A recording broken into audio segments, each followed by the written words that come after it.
Hello and welcome. Former Lieutenant Governor of Delhi, Mr. Najeeb Jung was in town recently. We caught up with him to get his views on the political drama that's unfolding in Tamil Nadu right now. Also, we wanted to understand what he has to say on the West Bengal election results and the post-poll violence that has broken out in the state. Welcome to the show, sir. Let's first begin with Tamil Nadu. Now, Vijay has got the public mandate and yet the governor is insisting on numbers. How do you see this? No, look, the convention is absolutely clear and it was started years ago, I think first by Dr. Shankar Dayal Sharma, that you call in the largest party and their number should be tested on the floor of the assembly. So I saw no reason why convention should be broken unless obviously the governor is acting under some instruction. The constitution is very, very clear. And the convention is clear.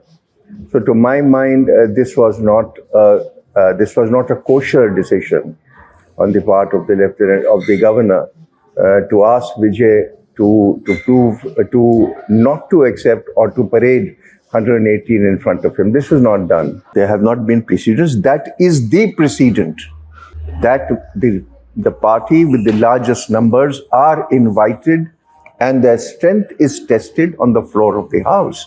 It has happened in Delhi. It has happened in many other states. What the governor is asking is, I believe, not constitutional. He should have asked Vijay to come on the scene because the will of the people here in Tamil Nadu is very clear. It is Gen Z speaking out in India. Please understand that how does this man who forms a party and in the last 4 or 5 months, despite that horrendous accident, is chosen by the people of Tamil Nadu. This is Gen Z acting in India. This is people like you who are asking this question. The same question has been asked by the young people of Tamil Nadu, that we want a change. And when the people speak, then that will has to be respected. So therefore, I think that the governor is out of place, not asking Vijay to form the government.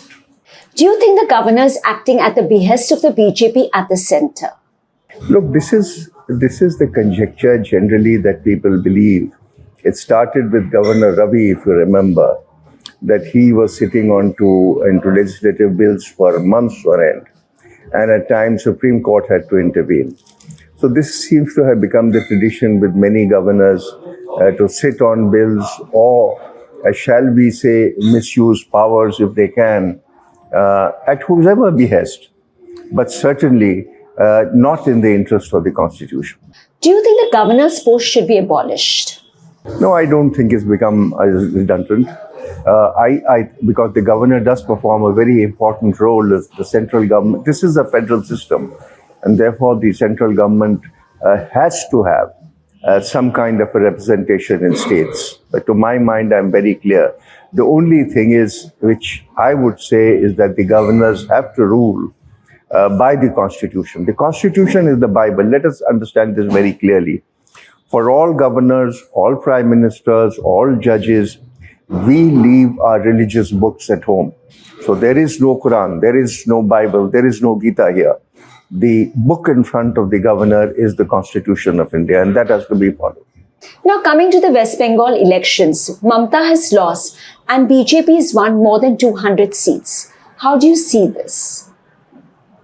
Look, I think it's a little early to start commenting on the losses, on why she's lost. Obviously, there are many reasons.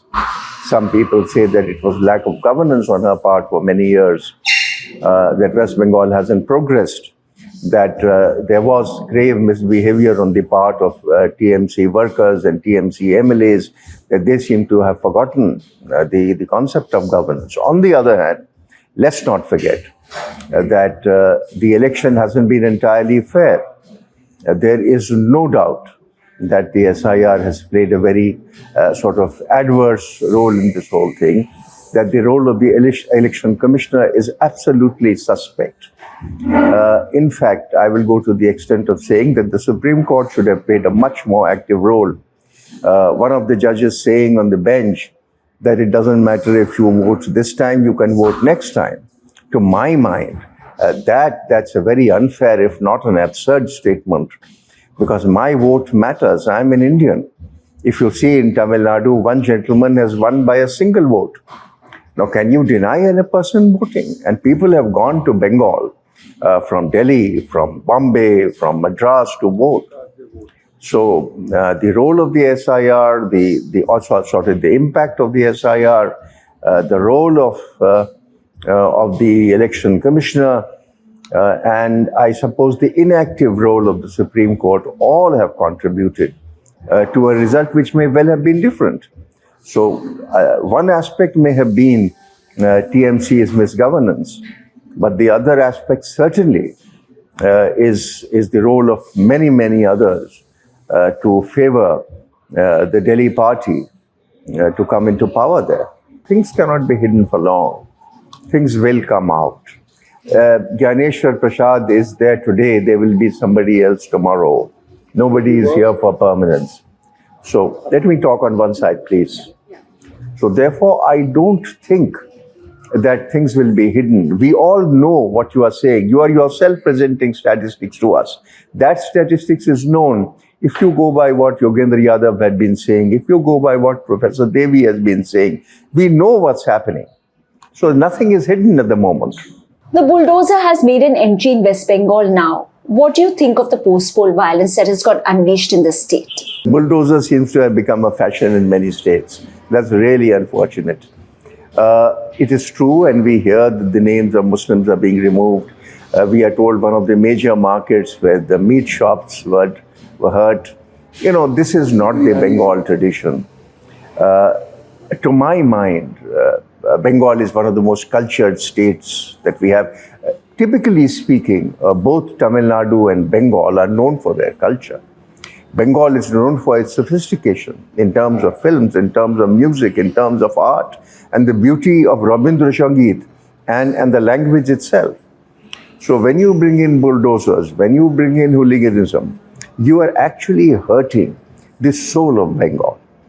And to my mind, I don't think that this can last. It's very difficult to say state-sponsored. I think it's pure hooliganism, which should be controlled. It's absolutely up to the central government, which has posted, 240,000 forces there?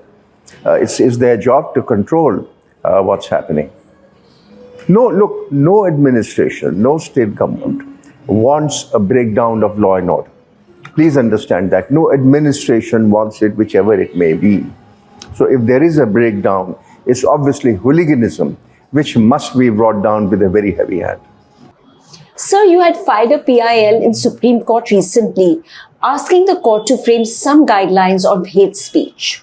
Would you like to say something on that? We did not demand any action against the Chief Minister of Assam.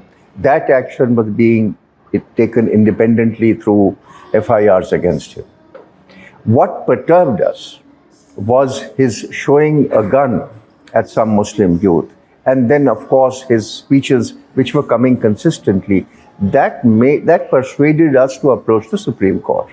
Now, the Supreme Court read our bit of the Assam Chief Minister, although that was not our intention. Our intention is to see that hate speech is indeed stopped, because every day we hear hate speech in India. And it's just, you are only hinting at Muslims. I'm telling you, the Christians are getting much worse of the stick in this country than Muslims are. The Christians are in much fewer numbers and they can hardly react.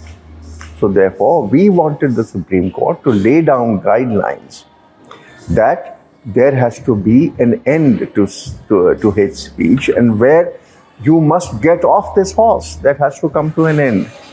The Supreme Court in its wisdom has said that, I think that they have just passed it on and they haven't taken a final view on that. Your question is, how should I put it? Everything has a life. We believe even hate speech has a life. We believe religious discord has a life. We believe the soul of India does not lie in discord. We believe the soul of India lies in the Ganga Jamni culture that we have been born in.